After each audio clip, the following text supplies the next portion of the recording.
Hello everybody, welcome back. Today as well we have got to another video. In this video I'll show you how you can see saved password on your iPhone.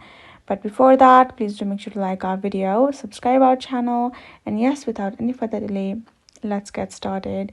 For that, simply go ahead, open up your access your mobile phone, and then you have to go ahead go to this app passwords.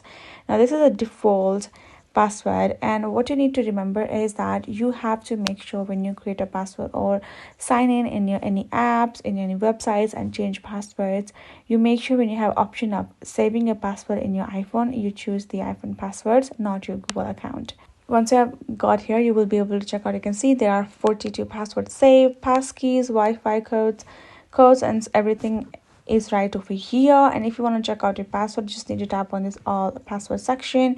Then from this section, you can go ahead and check out your particular, you can tap on an app or a website to find out your password, and that's it.